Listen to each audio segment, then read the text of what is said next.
No inverno de 1942, 96 mil soldados alemães ficaram cercados e famintos perto de Demiansk por 7 exércitos soviéticos. Com 40 graus negativos e sem munição, cada campo virou um cemitério. Ainda assim, a ordem de Hitler era clara: nada de recuo ou rendição. Dentro do bolsão, lutavam algumas das unidades mais experientes do fronte oriental, a divisão Totenkopf da Waffen-SS e os voluntários dinamarqueses do Freikorps, Dinamarca. O que se seguiu foi um cerco brutal que testou os limites da resistência humana, onde a própria sobrevivência se tornou um ato de desafio.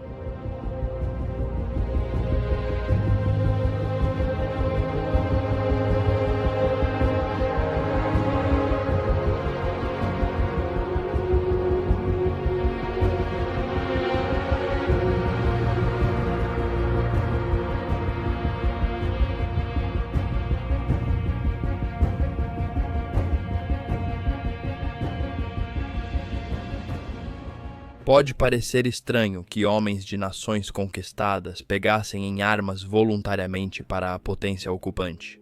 No entanto, em toda a Escandinávia, no início da década de 1940, foi exatamente isso que aconteceu. Antes da invasão alemã da Dinamarca e da Noruega, apenas um punhado de escandinavos havia servido nas forças armadas alemãs. Mas depois que a Wehrmacht invadiu ambos os países em abril de 1940, 2 anos antes das batalhas no bolsão de Demiansk, escritórios de recrutamento da Waffen-SS foram abertos em Copenhague e Oslo. Essa iniciativa veio diretamente do próprio Heinrich Himmler.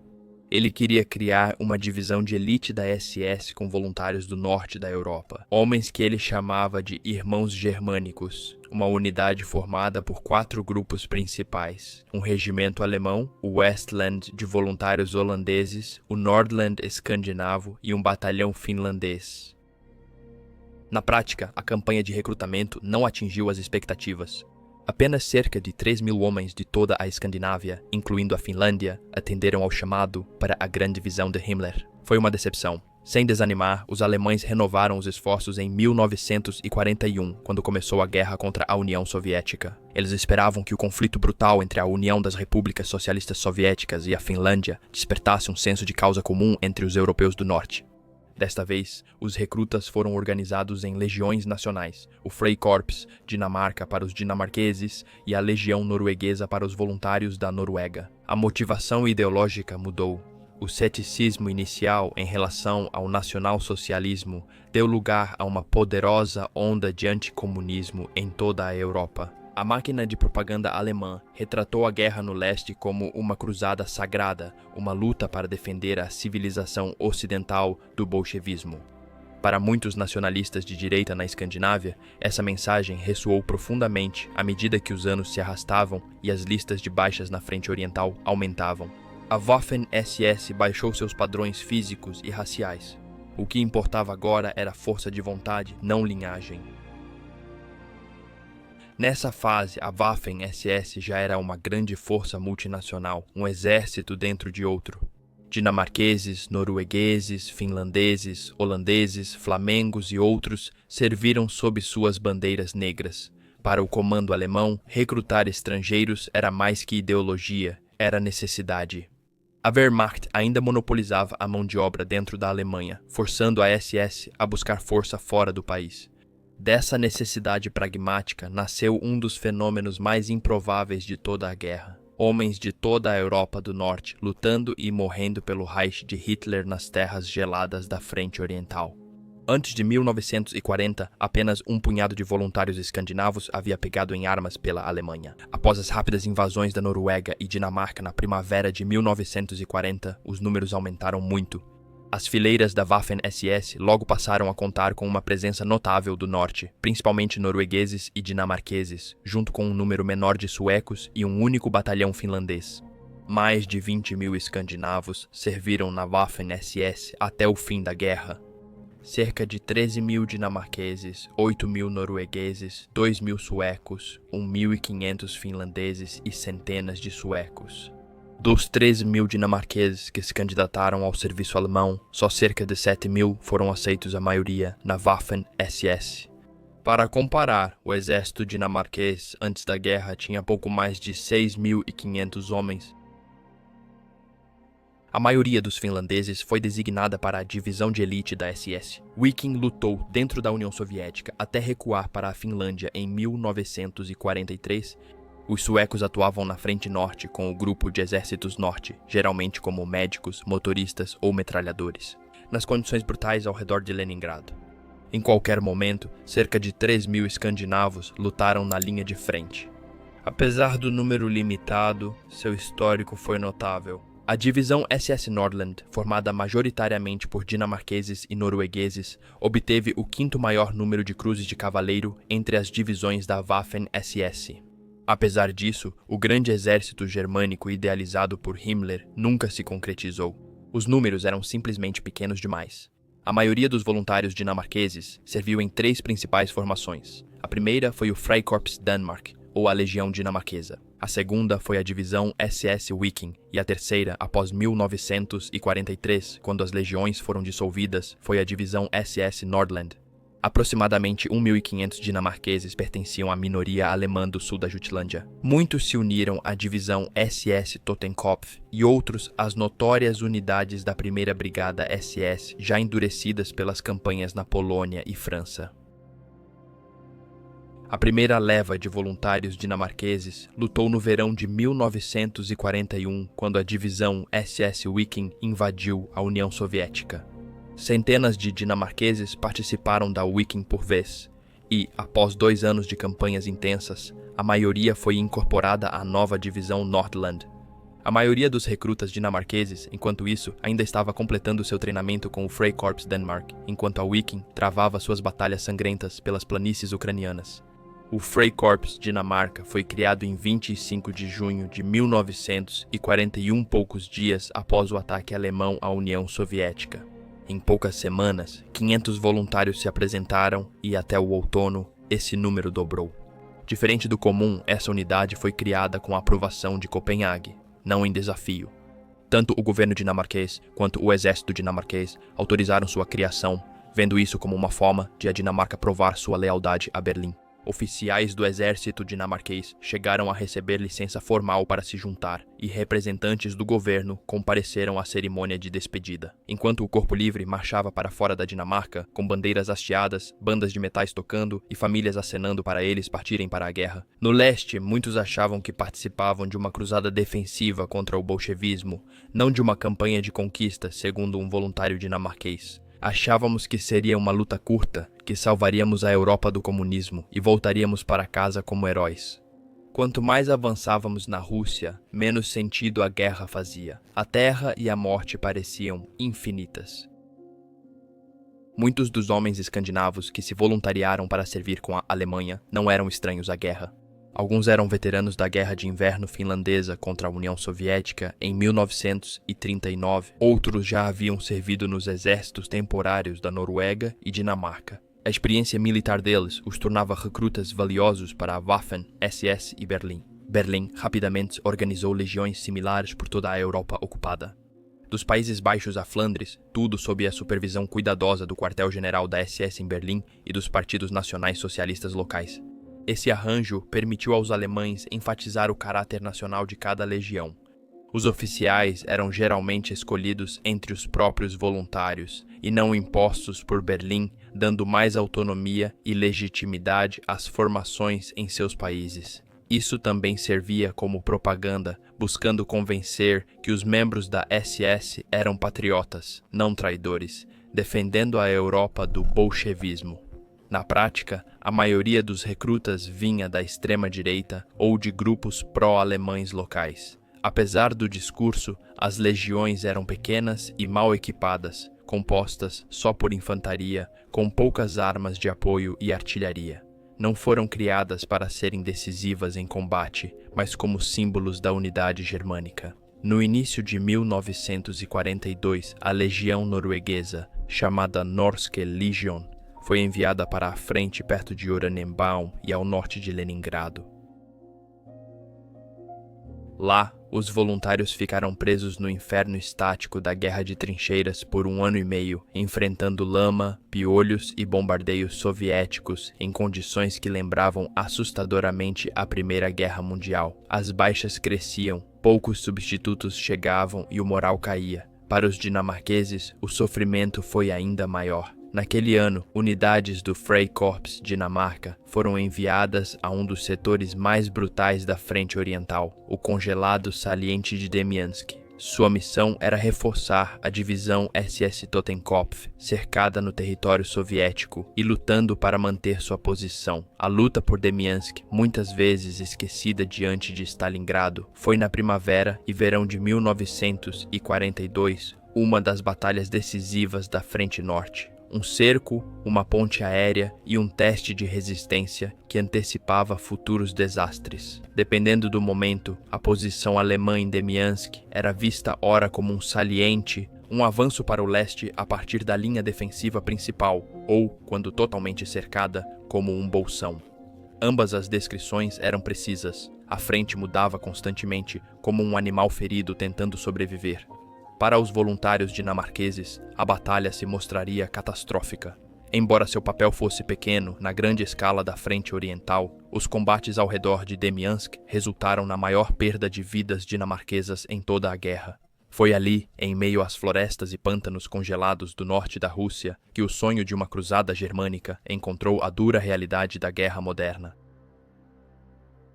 Um sobrevivente dinamarquês escreveria mais tarde: "Viemos para a Rússia acreditando que fazíamos parte de algo maior, uma irmandade de nações. Mas em Demiansk não havia nações, nem bandeiras, apenas fome, medo e o som da artilharia que nunca parava." Pouco foi escrito em inglês sobre esses homens ou suas experiências. Sua história, assim como Demiansk, foi em grande parte esquecida. O que segue é uma tentativa de trazer à luz novamente o sofrimento deles, para mostrar o que realmente aconteceu quando os voluntários escandinavos da Waffen-SS foram lançados em uma das batalhas mais desesperadoras da guerra.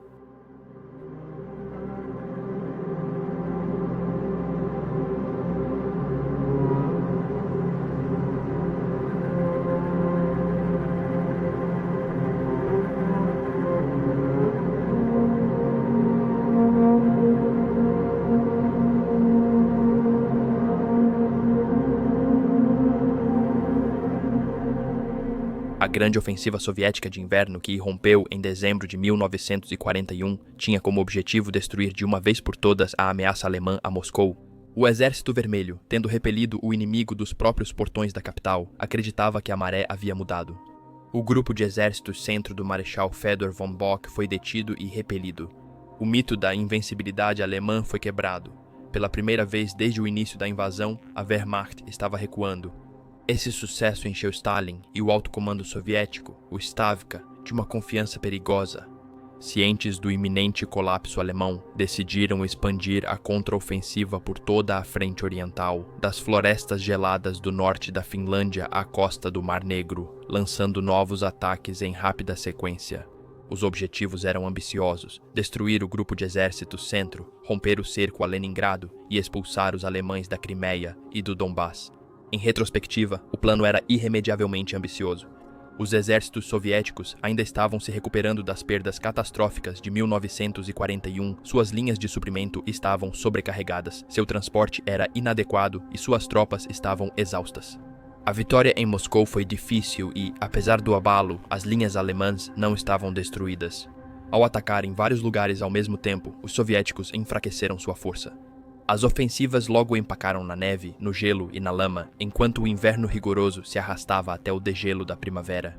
Formações inteiras ficaram presas na lama. Para os defensores, o terreno se tornou um aliado. Unidades alemãs, lutando para sobreviver, criaram defesas notáveis, mesmo mal equipadas para o frio intenso. As roupas de inverno eram inadequadas. As rações eram escassas, mas disciplina e coesão permaneceram.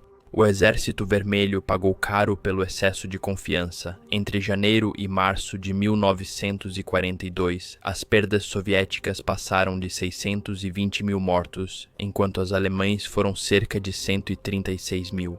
A proporção pouco mudou, incluindo feridos, capturados e desaparecidos. Mobilidade e logística soviéticas não sustentavam ofensivas dessa escala. Até o marechal Georgy Zhukov, um dos arquitetos do contra-ataque, reconheceu em suas memórias: "Se você considerar nossas perdas e os resultados, verá que foi uma vitória pírrica." A estratégia de desgaste de sangrar os alemães através de ataques constantes falhou. O Exército Vermelho se esgotou e, apesar do alto custo humano, as linhas de frente mudaram pouco. Os alemães, abalados porém intactos, mantiveram suas posições no degelo e se prepararam para o próximo movimento. Com o gelo derretendo e o chão virando lama, ambos os lados pausaram para se recuperar. Os soviéticos tiveram que reconstruir suas divisões destruídas, certos de que o próximo ataque alemão seria novamente em Moscou. Mas o alto comando da Wehrmacht tinha outros planos. Quando a próxima ofensiva viesse, ela não atacaria o centro, mas sim o sul. E, até então, os exércitos soviéticos, esgotados pelo avanço excessivo durante o inverno, não estavam em condições de resistir. Em todo o setor norte da Frente Oriental, a situação no início de 1942 estava à beira da catástrofe. Em ambos os lados da fronteira entre o grupo de exércitos centro e norte, as ofensivas soviéticas haviam aberto profundas brechas na frente alemã. Em certo momento, chegou a parecer que o Exército Vermelho poderia conseguir cercar tanto o 9º Exército quanto o 3º Exército Panzer. Um desastre que poderia ter aberto o caminho para o Báltico. Essa calamidade foi evitada por pouco depois que o marechal de campo Fedor von Bock foi afastado do comando. Seu substituto, o marechal de campo Günther von Kluger, conseguiu estabilizar a situação por meio de contra-ataques implacáveis e retiradas cuidadosas. Suas divisões recuperaram terreno e evitaram um colapso total. Ainda assim, a frente estava perigosamente estendida demais e cada milha mantida tinha um custo impressionante. Por meio de contra-ataques implacáveis e retiradas cuidadosas, suas divisões recuperaram terreno e evitaram um colapso total. Ainda assim, a frente estava perigosamente estendida demais e cada milha mantida tinha um custo impressionante. Mais ao norte, as pontas de lança soviéticas haviam criado uma enorme saliência na linha alemã, uma protuberância que se estendia ao redor da cidade de Toropets e avançava profundamente na fronteira entre os dois grupos de exércitos. A borda norte dessa saliência alcançava o setor do grupo de exércitos norte, formando um saliente mortal entre as cidades de Kolm, no sudoeste, e Demyansk, uma pequena cidade a cerca de 160 quilômetros ao sul de Leningrado, no nordeste. Aqui, a frente alemã parecia um vasto arco frágil sob pressão. No papel, o grupo de exércitos norte ainda parecia forte. Era comandado pelo marechal de campo Wilhelm Ritter von Lieb, um dos veteranos mais respeitados da Wehrmacht. Sob seu comando estavam duas forças principais: o 18º Exército do general Georg von Kuckler, posicionado ao norte, ao redor de Leningrado, e o 16º Exército do general Ernst Busch, que defendia o flanco sul entre o lago Ilmen e a cidade de Kolm. O objetivo do Exército Vermelho era nada menos que a destruição das forças de Kuckler e Busch por meio de um cerco. Enquanto as nevascas varriam as florestas e lagos do norte da Rússia, a luta se transformou em um pesadelo congelado. Colunas de suprimentos alemãs desapareciam na neve, linhas de comunicação colapsavam, batalhões soviéticos de esqui deslizavam pelas florestas e atacavam pelos flancos. Em fevereiro, a tempestade se concentrou em um nome que logo se tornaria infame entre os homens da Waffen-SS e da Wehrmacht: Demyansk. Uma cidade tranquila cercada por florestas e pântanos estava prestes a se tornar o centro de uma das batalhas mais desesperadas da guerra. Mesmo conscientes do perigo da saliência soviética em Toropets, os alemães pouco podiam fazer. No início de 1942, seus exércitos estavam exaustos. O avanço sobre Moscou no outono anterior e a forte contraofensiva soviética haviam enfraquecido o grupo de exércitos centro e norte. Muitas divisões só existiam no papel, substitutos eram poucos, reforços chegavam tarde e o clima destruía o que o inimigo não conseguia. O general Gotthard Heinrizi, comandante do 9º Exército, fez um relato contundente da situação.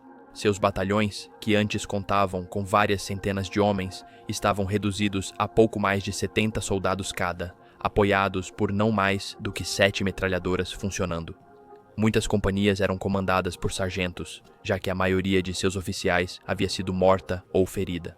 O que restava da frente alemã era um mosaico de formações abaixo do efetivo, mantidas unidas pela disciplina e pelo hábito. Nesse cenário, o saliente de Demiansk surgiu como um dos pontos mais disputados de toda a frente oriental. Ambos os lados entendiam sua importância.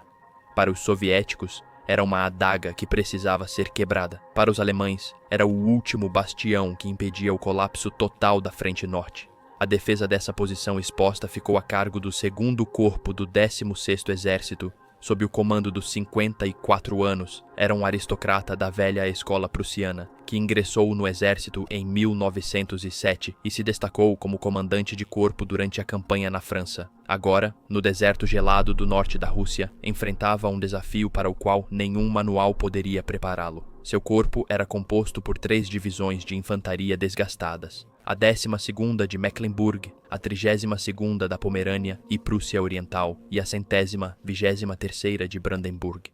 Todas as 3 lutavam desde o início da Operação Barbarossa e eram sombras de sua força original.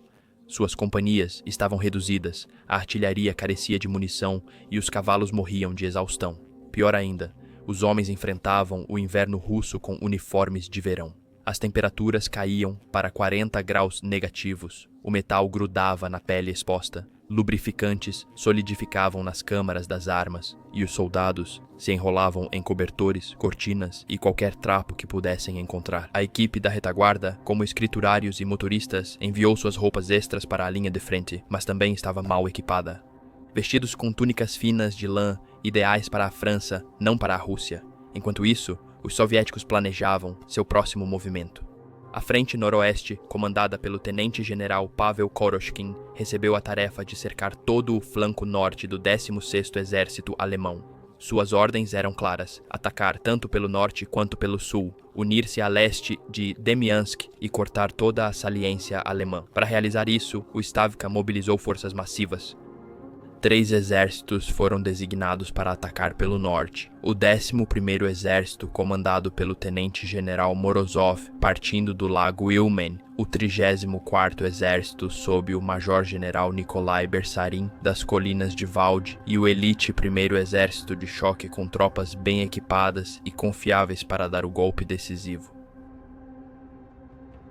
O que estava prestes a acontecer não era uma única batalha, mas um cerco, um estrangulamento lento e congelante, travado através das florestas cobertas de neve e rios congelados do noroeste da Rússia. Um soldado da 12ª Divisão lembrou que já não lutávamos pela vitória. Lutávamos para nos manter aquecidos, para encontrar comida, para manter o homem ao nosso lado vivo até o amanhecer. O frio era o verdadeiro inimigo. Os russos apenas terminaram o que ele começou.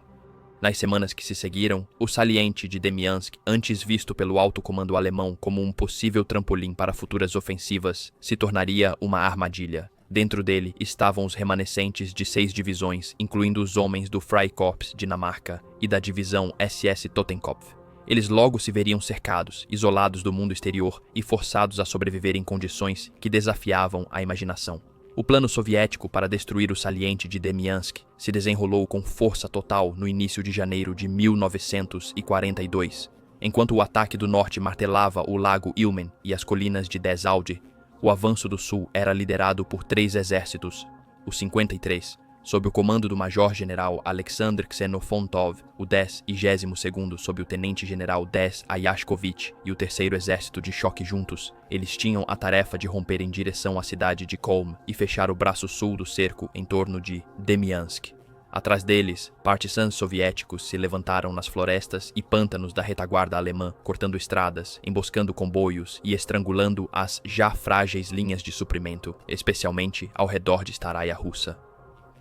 A ofensiva começou em 7 de janeiro. O 11º Exército Soviético, reforçado por elementos do 1º Exército de Choque e 2 corpos de fuzileiros da Guarda da Reserva Estratégica do Stavka, esmagou a frente norte da linha alemã. 2 dias depois, mais ao sul, o 3º Exército de Choque, junto com os exércitos 53º e 22º, avançou para o oeste em direção a Kolm e ao Lago Seliger, atacando precisamente na junção entre o Grupo de Exércitos Centro e o Grupo de Exércitos Norte.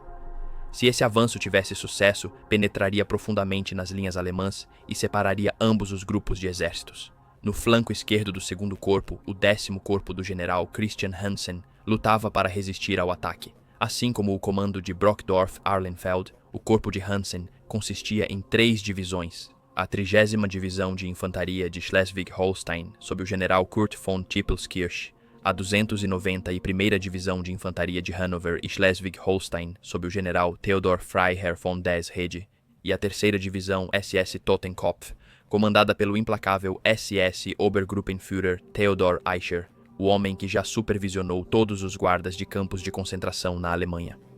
Na noite de 7 para 8 de janeiro, formações de infantaria e tanques soviéticos deslizaram pelas florestas cobertas de neve entre os pontos fortes das divisões 290 e 1ª e 31ª. Ao amanhecer, os postos avançados alemães acordaram e encontraram batalhões soviéticos inteiros já em sua retaguarda. Para choque dos alemães, planadores de transporte soviéticos começaram a pousar diretamente na superfície congelada do lago Ilmen, desembarcando homens e tanques leves que desciam do gelo e avançavam em direção à junção dos rios Lovaty, Radia e Poliste, 40 quilômetros atrás da 291ª Divisão. Agora, 19 divisões de infantaria soviéticas, 9 brigadas e um enxame de batalhões independentes de esqui e tanques martelavam tanto o X quanto o 2º Corpo. O principal golpe do 11º Exército caiu sobre a 291ª perto da vila de Tutilovo. Os combates foram brutais, com baionetas e granadas a curta distância. A ala esquerda alemã foi invadida. O flanco direito resistiu por mais um dia antes de colapsar. A 291ª lutou para o oeste através de um mosaico de vilarejos, cada um defendido até o último homem. Atrás deles, o 1º e 2º Corpo de Guardas avançaram ao sul e atacaram Pafinho e Saluek.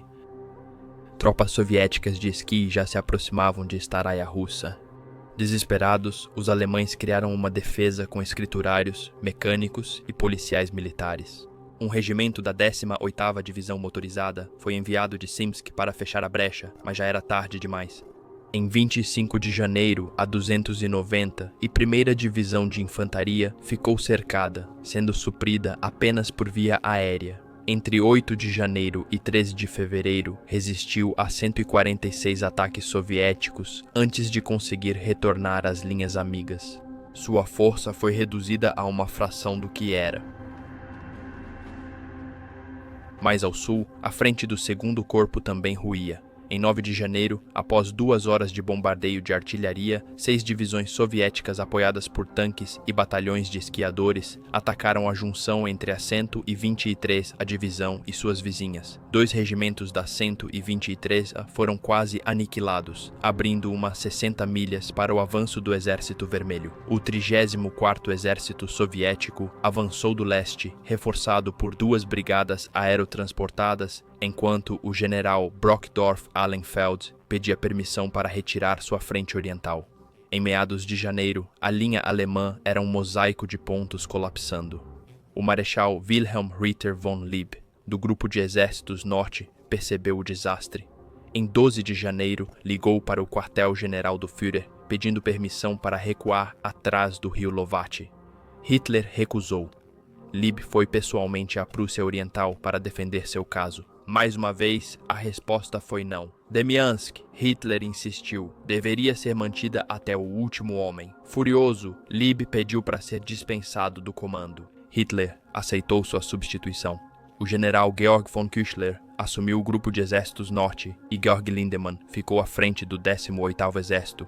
A frente sul do 16º Exército já não existia. A 123ª Divisão de Infantaria devastada defendia vilarejos perto de Movoticin. 2 regimentos, o 415º e 416º, lutaram para retornar pelas linhas soviéticas e chegaram dias depois com só 900 sobreviventes. Os restos das 32ª e 123ª divisões conseguiram erguer uma linha defensiva improvisada, fina, de mais de 160 quilômetros com cerca de 12.000 homens. A resistência dos pontos fortificados alemães era o único obstáculo ao avanço total soviético. Bolsões do tamanho de um pelotão em vilarejos congelados resistiam à rendição. Alguns foram dominados. Alguns resistiram por semanas, obrigando o Exército Vermelho a redirecionar batalhões para eliminá-los. Essa resistência obstinada comprou tempo, mas a um custo terrível. No final de janeiro, o saliente de Demiansk estava cedendo. Novas divisões soviéticas avançavam pela brecha de 60 milhas ao sul, ameaçando cortar o saliente completamente. O quartel-general de Brockdorf-Ahlenfeld enviou uma mensagem ao 16º Exército. Eles se retirariam para trás do rio Levate assim que possível. A resposta do alto comando alemão foi seca. Demyansk deve ser defendida até o último homem. Em resposta, Brockdorf-Ahlenfeld retirou as unidades sob o comando do SS Obergruppenführer Icke do setor leste e as enviou às pressas para o oeste para formar uma linha de bloqueio perto de Saluege. Eles chegaram a tempo. Em 8 de fevereiro, forças soviéticas do 34º Exército e do 1º Corpo de Guardas se encontraram perto de Rambuchevo, no rio Levate. O saliente alemão foi cortado. Demyansk tornou-se um bolsão, uma armadilha isolada contendo cerca de 10.000 homens. Ao sudoeste, a cidade de Kolm também ficou sob cerco. Em 23 de janeiro, foi cercada pelo 3º Exército de Choque, 5.000 homens, sob o comando do Major-General Theodor Scherer, da 281ª Divisão de Segurança, fortificaram a cidade às pressas e a declararam uma fortaleza. Eles lutaram em temperaturas que chegavam a menos 46 graus com pouca comida ou munição, abastecidos apenas por via aérea. A batalha por Kolm tornou-se uma versão sombria e em miniatura do que agora se desenrolava em escala muito maior em Demyansk. Dentro do bolsão, 6 divisões se preparavam para a provação que viria.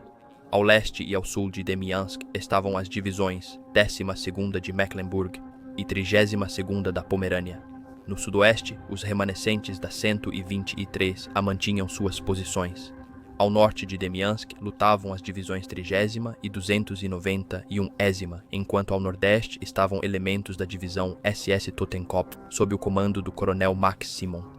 No oeste, os grupos de batalha Totenkopf de Icke cavaram trincheiras para enfrentar de frente o assalto soviético. A área cercada abrangia mais de 4.600 km². A frente defensiva se estendia por quase 300 km, atravessando lagos congelados, florestas e vilarejos. Lá dentro estavam 10.000 homens isolados, cercados e prestes a enfrentar um dos cercos mais angustiantes de toda a guerra. Podíamos ouvir os soviéticos gritando do outro lado da neve, escreveu um voluntário dinamarquês do Freikorps Danmark. Eles nos prometiam comida se atravessássemos para o lado deles. Alguns homens pensaram nisso, mas a maioria só olhava as árvores esperando o próximo bombardeio. O saliente de Demyansk virou o bolsão de Demyansk, e para os homens presos lá não haveria alívio do frio, fome ou cerco. Por meses, quando o cerco terminou, o general Walter Graf Brockdorf-Ahlenfeld reuniu seus comandantes. Os comandantes emitiram sua primeira ordem do dia. Sua mensagem foi desafiadora. Somos 96.000. O soldado alemão é superior ao russo. Isso já foi provado. Então que venham os tempos difíceis, estamos prontos. Dentro do bolsão, o moral se mantinha firme. Os homens ainda acreditavam no alívio, na promessa do poder aéreo alemão e na convicção de que nenhuma força cercada do Reich jamais seria abandonada, diferente do cerco menor em Sukhanici. Um mês antes, Adolf Hitler recusou-se a retirar ou sacrificar tanto Kolm quanto Demyansk. O alto comando da Luftwaffe assegurou a ele que a reforçada primeira frota aérea poderia sustentar ambos os bolsões pelo ar, entregando entre 240 e 265 toneladas de suprimentos por dia. Com essa garantia, Hitler emitiu uma ordem simples e absoluta. Os bolsões seriam defendidos até serem aliviados. Não haveria retirada. Em 18 de fevereiro, o alto comando alemão transferiu quase todo o transporte aéreo de Smolensk para apoiar as operações da Luftwaffe 1 em Demyansk. Quase todas as aeronaves de transporte Junkers, 52 disponíveis, foram redirecionadas para o norte, apoiadas por bombardeiros convertidos para serviço de carga. O esforço consumiu praticamente toda a capacidade de transporte da Luftwaffe. Demyansk e o campo de aviação próximo em Pesky ofereciam uma vantagem para as tropas sitiadas. 2 pistas congeladas ainda podiam ser usadas para decolagens e pousos. Isso permitia lançamentos de suprimentos e pousos diretos de planadores e aviões de transporte. Os pilotos voavam sob neve e granizo, frequentemente rente às copas das árvores, guiados apenas por fogueiras nas pistas de pouso. Em fevereiro, o tempo melhorou um pouco, mas a neve ainda cobria as florestas. A ponte aérea funcionou eficientemente devido à fraqueza da força aérea soviética na região. Ao longo do ano seguinte, até a evacuação final em março de 1943, a Luftwaffe faria mais de 33 mil voos de ida e volta para o Bolsão. Em Demiansk e Kolm foram entregues 59 mil toneladas de suprimentos por comboios aéreos e terrestres, 31 mil soldados chegaram por via aérea e 36 mil feridos foram evacuados. No entanto, o custo foi alto. A Luftwaffe perdeu 265 aeronaves e, ainda mais grave, 387 tripulantes experientes. A Força Aérea Soviética, por sua vez, teria perdido mais de 400 aeronaves no mesmo período. Alguns historiadores descreveram erroneamente Demiansk como a primeira ponte aérea da história militar. Na verdade, o primeiro grande transporte aéreo foi 2 anos antes, na invasão alemã da Noruega, com 582 aeronaves em mais de 13 mil missões, levando quase 30 mil soldados e 2 mil toneladas de suprimentos. Demiansk foi a primeira operação de abastecimento aéreo sustentado sob cerco. O sucesso aparente das operações de Demiansk e Kolm impressionou profundamente Hitler e o Reichsmarschall Göring, convencendo-os de que o poder aéreo poderia sustentar grandes forças isoladas na frente oriental. Assim, quando o 6º Exército ficou cercado em Stalingrado, Göring sugeriu abastecê-lo pelo ar e Hitler aceitou, acreditando que funcionaria como antes. No entanto, as situações eram bem diferentes. Em Demiansk, havia cerca de um corpo de exército, 6 divisões enfraquecidas e necessidade de 265 toneladas diárias de suprimentos. Em Stalingrado, era um exército inteiro, precisando de mais de 800 toneladas por dia a distâncias maiores e enfrentando uma força aérea soviética mais forte. No inverno de 1942 a 1943, as unidades de transporte da Luftwaffe estavam exauridas após um ano de perdas, falta de combustível, aviões desgastados e ausência de manutenção, impedindo repetir a operação de Demiansk. O sucesso logístico de 1942 virou ilusão catastrófica em Stalingrado. Em Demiansk, aprendemos a sobreviver, disse um piloto da Luftwaffe. Em Stalingrado, aprendemos que sobreviver não bastava. A ponte aérea de Demiansk foi triunfo técnico, mas um veneno estratégico. Salvou 96 mil homens, mas ensinou lições erradas a Hitler. Após Hitler recusar a retirada além do rio Lovatty, o marechal Ernst Busch, do 16º Exército, planejou um ataque para romper o cerco de Demiansk pelo oeste. O grupo Seydlitz-Kursbach, sob comando do general Walter Kurt von Seydlitz-Kursbach, foi formado com divisões de infantaria, leves, motorizada, regimentos Panzer, Luftwaffe e batalhões de apoio. O plano era avançar para o leste até o rio Lovatty, enquanto as forças cercadas em Demiansk atacavam para o oeste, encontrando-se perto da vila de Rambushevo e reabrindo a ponte terrestre para as divisões cercadas. Em 21 de abril de 1942, após semanas de combates, as pontas de lança quase se encontraram. Os elementos avançados da divisão SS Totenkopf chegaram à margem oeste do rio Lovatty, enquanto as forças de Seydlitz surgiram na margem oposta. Separava-os um rio gelado, com mais de 300 metros, ampliado pelo degelo da primavera. Podiam se ver e gritar, mas não atravessar. Dias se passaram enquanto engenheiros alemães tentavam lançar pontes sob fogo soviético. Quando a primeira cabeça de ponte foi criada, a ligação ocorreu. Um corredor estreito e frágil agora ligava a frente do 16º Exército em Staraya Russa e Kolm ao bolsão de Demiansk após quase 3 meses isolados. O bolsão tornou-se um saliente novamente, mas a conexão era fraca. O corredor de Rambushevo era uma faixa estreita, com menos de 3 quilômetros de largura em certos pontos, sempre sob ataque soviético. Os alemães lutavam para manter os flancos abertos, enfrentando neve profunda e frio intenso. Foram 3.300 mortos e mais de 10.000 feridos para assegurar aquela pequena área. Os soviéticos, recusando-se a aceitar a derrota, lançaram intensos contra-ataques para fechar o corredor e isolar os alemães. Manter a linha ficou principalmente a cargo do SS Obergruppenführer Theodor Eicher e da divisão Totenkopf. Os combates eram brutais, batalhões inteiros eram destruídos por artilharia e morteiros. Eicher pediu reforços ao 16º Exército e ao Grupo de Exércitos Norte, mas não foi atendido. Por ordem do alto comando, reforços vieram não da Alemanha, mas da Dinamarca ocupada. O Corpo Livre Dinamarca, voluntários dinamarqueses enviados ao saliente de Demiansk. Na época, a unidade treinava perto de Posentrescal, sob o comando de Christian Friedrich von Schauberg, nobre dinamarquês de ascendência russa que havia servido na Guerra de Inverno finlandesa. O Corpo Livre enfrentou disputas internas e indisciplina em sua formação, mas Schauberg o tornou um batalhão capaz e bem treinado. 10 oficiais alemães experientes foram designados para reforçar o comando, mas a maioria dos oficiais e sargentos ainda era escandinava. O Corpo Livre era composto por 3 companhias de infantaria e uma companhia de armas pesadas. A unidade tinha 2 pelotões de canhões de infantaria de 75 mm, um pelotão antitanque de 50 mm e uma seção de engenheiros de combate.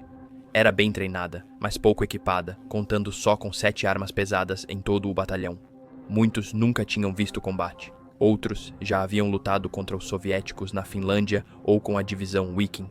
Em maio de 1942, o Corpo Livre Dinamarca foi considerado pronto para combate.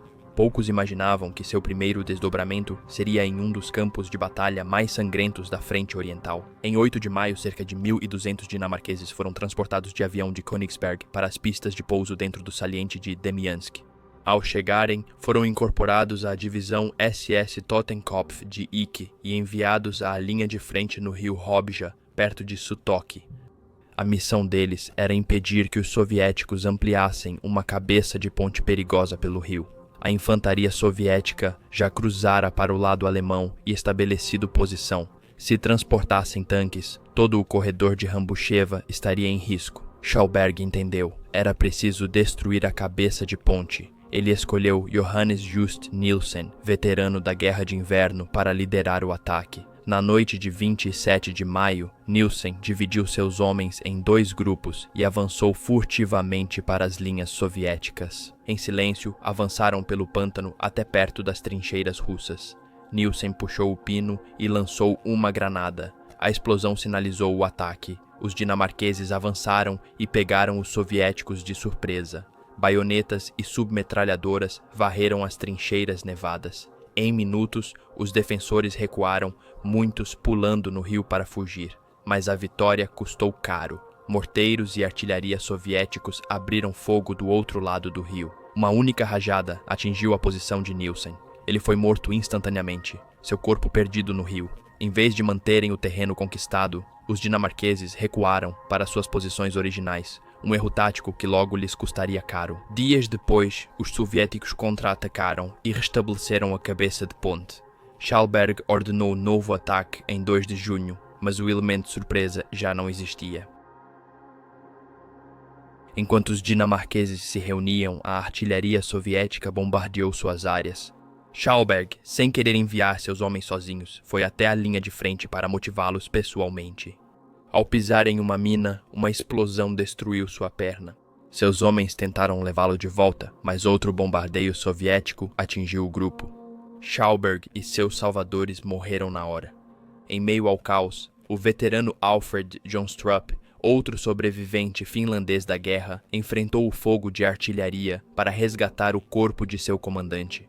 Os dinamarqueses seguiram o ataque, mas ele parou diante do intenso fogo soviético. 21 morreram e 58 ficaram feridos. Os soviéticos mantiveram a cabeça de ponte. O corpo de Schauberg foi levado de avião à Dinamarca e teve funeral de estado. tornando-se mártir para os nacional-socialistas dinamarqueses e inspirando novos recrutas para o Freikorps, fundamentais para repor as baixas sofridas em Demiansk.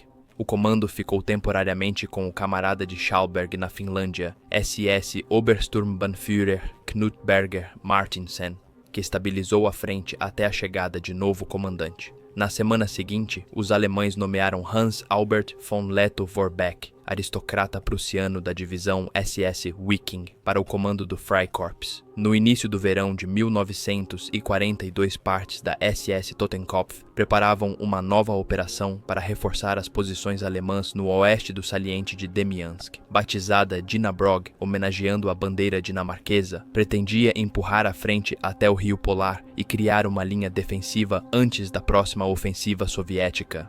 O recém-chegado Freikorps Dinamarca teria papel crucial: capturar a vila de Bolshoi Dubovitsi. Em 10 de junho, o novo comandante Hans Albert von Lettow-Vorbeck, ex-SS Viking, chegou e foi informado sobre o ataque. Amanhecer, na manhã seguinte, a infantaria dinamarquesa avançou por prados e pântanos sob fogo de artilharia.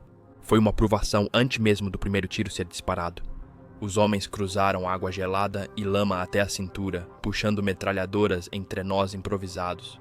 Quando finalmente chegaram à beira de Dubovitsi, o fogo soviético os atingiu de todas as casas e porões. Combates de rua começaram, enquanto os dinamarqueses varriam a cidade com granadas e baionetas. Sem aviso, um grande contra-ataque soviético avançou pelos flancos. 2 comandantes de companhia do Corpo Livre, Boyd Hansen e Alfred Nielsen, morreram no combate corpo a corpo. Pela manhã, a primeira companhia, liderada pelo ex-oficial dinamarquês Per Sorenson, estava quase cercada. Lettow-Vorbeck correu para ordenar a retirada, mas foi morto por rajada de metralhadora soviética. A perda de seu segundo comandante em menos de uma semana destruiu a coesão do Corpo Livre. O ataque dinamarquês desmoronou e Dubovitsi seguiu sob controle soviético. 25 dinamarqueses morreram no ataque fracassado, além de mais de 100 mortos ou feridos nos combates anteriores no Rio Polar e Sutoki. O comando voltou para o SS Obersturmbannführer Knut Berger Martinsen, que desta vez não foi substituído por decisão de Berlim. Martinsen liderou o Corpo Livre até o fim. Sobreviveu à guerra, mas foi julgado e executado na Dinamarca por matar um colega da SS, acusado de ter um caso com sua esposa. No início de julho, os dinamarqueses exaustos defendiam um setor estreito entre Biakovo e Vassilievshina. Sua difícil missão era ajudar a proteger o corredor de Rambushevo, única ligação terrestre de Demiansk à frente principal alemã. 16 de julho de 1942, a frente estava aparentemente tranquila. Soldados dinamarqueses aguardavam comida quente quando um bombardeio de artilharia soviética devastador atingiu suas trincheiras sem aviso. Por mais de uma hora, projéteis destruíram abrigos e incendiaram a floresta. Após o bombardeio, ondas de infantaria soviética avançaram. Atordoados, mas desafiadores, os dinamarqueses revidaram. As linhas de comunicação foram destruídas. A unidade alemã à direita sumiu e o flanco do Freikorps ficou exposto. Todos os homens disponíveis, inclusive cozinheiros, escriturários, engenheiros e operadores de rádio, entraram na luta. No céu, bombardeiros Stuka atacavam para conter o avanço.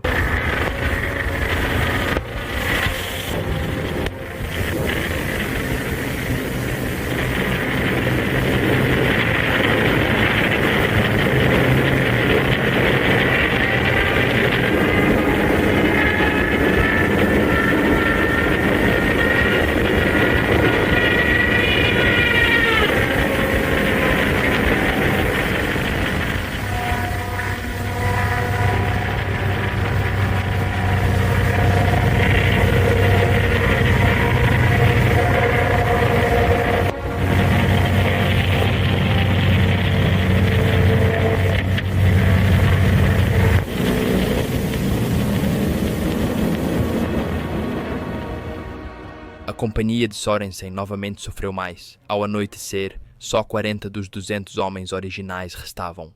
Sorensen chamou Martinson no rádio. Vamos manter nossa posição.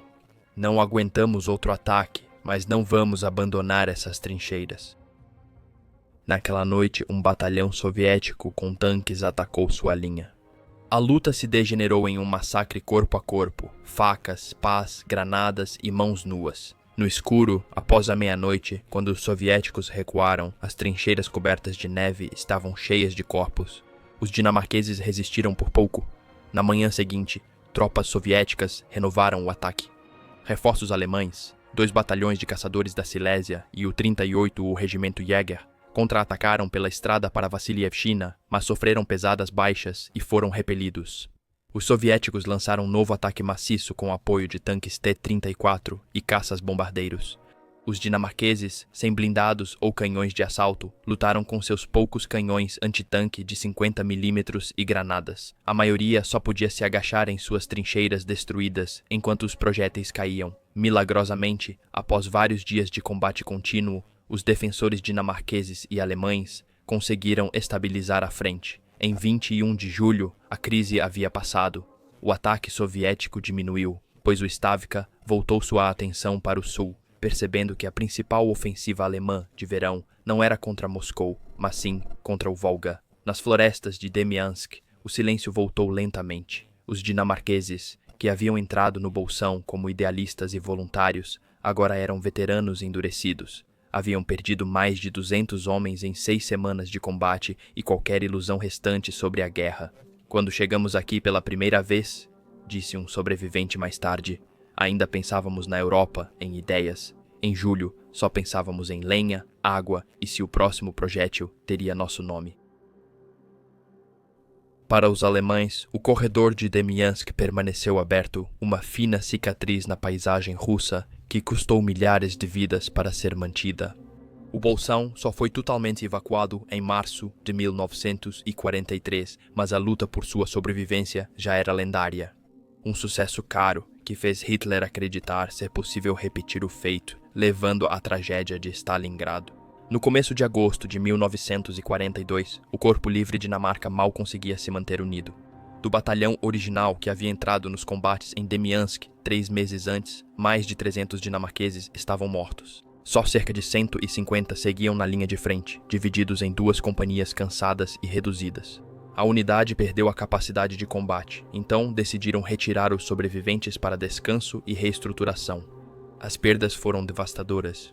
2 comandantes mortos em combate, inúmeros oficiais subalternos e sargentos perdidos e pelotões inteiros dizimados nas florestas congeladas de Demiansk.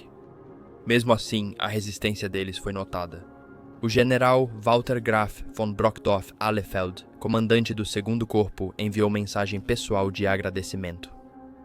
Desde 8 de maio, a Legião Denmark está posicionada na fortaleza, fiel ao seu juramento, e lembrando a morte heróica de seu primeiro comandante, SS Sturmbannführer Christian von Schalberg. Vocês, oficiais e soldados da Legião, demonstraram a maior bravura e disposição para o sacrifício, além de uma resistência e perseverança exemplares. Seus companheiros do Exército e da Waffen-SS se orgulham de lutar ao seu lado na verdadeira irmandade armada. Agradeço a vocês pela lealdade e coragem. As palavras foram respeitosas, até mesmo sentidas, mas não puderam mascarar a realidade. Voluntários dinamarqueses foram dizimados em uma batalha que poucos na Dinamarca compreenderiam. No início de agosto, os sobreviventes foram levados de avião para a Letônia e depois voltaram para casa. Em Copenhague, receberam um desfile de boas-vindas e 3 semanas de licença. Pela primeira vez em 3 meses, eles viram ruas limpas, rostos de civis e comida que não estava congelada ou racionada, mas por trás da cerimônia estavam os números cruéis. Quando o Corpo Livre voou para Demiansk em 8 de maio, contava com 24 oficiais, 80 suboficiais e quase 600 soldados rasos. Somente 10 oficiais, 28 suboficiais e 171 soldados participaram do desfile em Copenhague. Alguns ainda estavam internados em hospitais pelo Reich, outros ficaram na Rússia, enterrados sob as florestas de Demiansk. A unidade foi destruída. Segundo registros alemães, o Freikorps foi creditado com a morte de mais de 1.300 soldados soviéticos, captura de mais de 100 prisioneiros e apreensão de 600 armas pesadas. A ordem do dia da divisão Totenkopf em 3 de agosto de 1942, elogiou os dinamarqueses por coragem e profissionalismo. Para os sobreviventes, o elogio pouco significava. Voltaram para casa como homens quebrados, não heróis. Em Copenhague, enquanto marchavam diante das multidões, alguns foram vaiados e cuspidos. Os compatriotas que os aplaudiram ao irem à guerra agora os ridicularizavam pelo uniforme. A campanha de Demiansk marcou todos os envolvidos. Para os alemães, foi prova de que uma força cercada podia sobreviver com suprimentos aéreos, ilusão que depois alimentaria a tragédia de Stalingrado. Para os dinamarqueses do Freikorps Danmark, foi o fim da inocência. Entraram como voluntários por uma causa, saíram como sobreviventes de um bolsão que consumiu quase todos. O bolsão de Demiansk continuou sendo um fardo constante para o grupo de exércitos norte. O que antes havia sido celebrado como um triunfo de resistência, logo se tornou um problema, drenando homens, suprimentos e moral. Em setembro de 1942, o marechal de campo Georg von Küchler, comandante do grupo de exércitos norte, havia perdido toda a fé no valor de manter o saliente. Em uma carta pessoal ao alto comando do exército, datada de 14 de setembro, ele implorou permissão para abandoná-lo. O segundo corpo, escreveu ele, vinha lutando sob condições terríveis desde o inverno anterior. Com a aproximação de mais um inverno russo, suas tropas estavam exaustas e perigosamente abaixo do efetivo. As divisões presas dentro do saliente eram desesperadamente necessárias em outros lugares para formar reservas tanto para o 16º Exército quanto para o grupo de exércitos como um todo. Uma semana depois, o general Franz Halder, chefe do Estado-Maior-Geral, respondeu. Ele reconheceu que abandonar Demiansk liberaria 12 divisões alemãs, mas alertou que também liberaria 26 divisões soviéticas e 7 brigadas de tanques atualmente presas ao redor do bolsão. Sua resposta, na prática, não significava nada. A decisão não cabia a ele. A ordem de manter a posição, o Hauptbefehl de Hitler, permanecia absoluta. Demiansk deveria ser mantido a qualquer custo. Durante todo o outono e até o rigoroso inverno de 1942-1943, os russos continuaram a martelar o estreito corredor que ligava o bolsão às linhas principais alemãs. O fogo contínuo de artilharia, ataques noturnos e investidas de partisans tornaram a região um deserto congelado. Os defensores do bolsão, que já haviam suportado o isolamento no inverno anterior, agora enfrentavam o mesmo desafio novamente. Desta vez, com menos suprimentos e sem ilusões. Em janeiro de 1943, os combates já haviam esgotado as reservas restantes do grupo de exércitos norte. General Kurt Zeitzler, sucessor de Halder como chefe do Estado-Maior, visitou o quartel-general de Küchler em 19 de janeiro. Ambos concordaram que Demiansk era insustentável. O grupo de exércitos havia acabado de sofrer um grande revés ao sul do lago Ladoga, e eles não podiam mais se dar ao luxo de manter dezenas de milhares de homens presos em uma posição estática que não oferecia nenhum benefício estratégico. Ambos sabiam o que precisava ser feito e que Hitler resistiria. Durante dias, a questão foi debatida no quartel-general do Führer. Então, na noite de 31 de janeiro de 1943, na mesma noite em que o 6º Exército capitulou em Stalingrado, Hitler finalmente cedeu. Talvez o desastre no Volga ou a piora da situação ao redor de Leningrado o tenham forçado a encarar a realidade. Ele concordou com a evacuação do saliente de Demiansk. Mesmo assim, a ordem veio com hesitação. O alto comando informou Küchler que foi muito difícil obter a aprovação de Hitler e o pressionou a agir rápido antes que a decisão fosse revertida. Mas uma retirada apressada arriscava abandonar vastos estoques de suprimentos, veículos e artilharia, que haviam se acumulado no bolsão ao longo dos 13 meses anteriores. Küchler optou, em vez disso, por uma retirada em fases, lenta, metódica e cuidadosamente cronometrada. Em 20 de fevereiro de 1943, após semanas de preparação, a evacuação começou. Um a um, os postos externos foram recuados. As últimas tropas alemãs se retiraram de Demiansk em 18 de março. Pela primeira vez em mais de um ano, a linha de frente estava novamente reta. O bolsão de Demiansk custou aos alemães mais de 30.000 baixas e prendeu enormes recursos aéreos e terrestres, mas, no final, não alcançou nada. O terreno que consumiu tantas vidas foi silenciosamente abandonado. Cemitério congelado retomado pela floresta e pela neve. Lutamos lá por 13 meses, escreveu um sobrevivente da divisão Totenkopf. No final, fomos embora. Nada restou além dos mortos. O cerco de Demiansk acabou, mas sua sombra ficou. O sucesso tático virou ilusão estratégica. Lição, cara. O alto comando alemão só aprenderia tarde demais. Após meses de licença na Dinamarca, o Freikorps Dinamarca retornou à Frente Oriental em novembro de 1942. Inicialmente, deveria se juntar à primeira Brigada de Infantaria SS na Bielorrússia, conhecida por operações brutais contra partisãs e civis. Porém, a piora da situação forçou mudança de planos e ambos foram enviados para a frente próxima à cidade russa de Nevel, a 400 quilômetros de Moscou. Na primavera de 1943, após meses de combates, o Freikorps foi reduzido a 630 homens e retirado para reorganização no verão.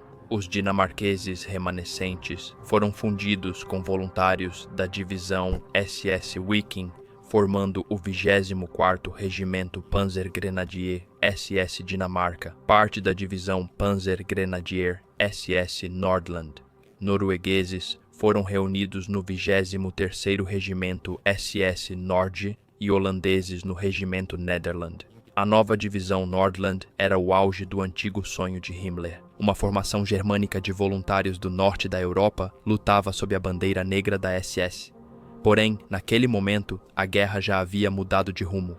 Em agosto de 1943, a maior parte do terceiro corpo Panzer SS, incluindo a Nordland, foi enviada à Croácia para combater os partisãs de Tito em uma campanha brutal de contra-insurgência. 4 meses depois, em dezembro, foi transferida para as linhas congeladas do bolsão de Oranienbaum, perto de Leningrado. Depois, a divisão lutou na longa retirada alemã, seguindo para a Estônia e depois Letônia, onde ficou presa no bolsão da Curlândia. Em janeiro de 1945, os remanescentes foram evacuados por mar para a Pomerânia, participando da Operação Sonnenwende. No mês seguinte, ocorreu a última tentativa alemã fracassada de aliviar o cerco de Küstrin. A divisão Nordland, já dizimada, recuou para Berlim. No final de abril, os remanescentes de Danmark e Nord formaram um grupo de combate, lutando nas ruas de Berlim com voluntários europeus, franceses, flamengos, estonianos e espanhóis. Os últimos defensores da Waffen-SS resistiram até o fim nas ruínas da Chancelaria do Reich e do Tiergarten. Poucos sobreviveram. Calcula-se que cerca de 2.000 dinamarqueses morreram na frente oriental, embora o número real seja incerto. O historiador norueguês Erik Fume identificou 877 noruegueses mortos, incluindo 21 enfermeiras. Fontes dinamarquesas citam números maiores. Um memorial na Jutlândia, entre Randers e Viborg, afirma que até 4.000 dinamarqueses morreram lutando pela Alemanha. Com o fim da guerra, a Dinamarca mudou de postura. Em 1º de junho de 1945, promulgou leis retroativas criminalizando a colaboração, incluindo o serviço militar no Reich. Cerca de 3.300 ex-voluntários foram condenados, a maioria a 2 anos de prisão. Alguns voltaram discretamente, outros enfrentaram humilhação pública. Muitos nunca mais falaram da Rússia. Os homens do Corpo Livre Danmark sobreviveram a Demiansk, participaram da retirada e morreram em Berlim. Sua história foi esquecida, seus motivos condenados, sua memória dividida entre vergonha e tragédia.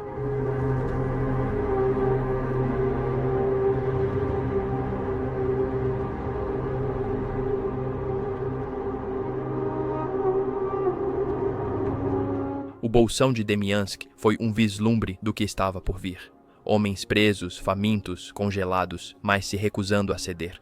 Mas a história raramente fala seus nomes. Sua história logo foi ofuscada por Stalingrado, a tragédia maior e mais barulhenta que consumiu a atenção do mundo. No entanto, para aqueles que lutaram e morreram nos pântanos de Demiansk, o sofrimento foi o mesmo, e assim chegamos ao fim deste vídeo. Se você quiser saber mais sobre as frentes não contadas e esquecidas da guerra, não se esqueça de curtir e se inscrever.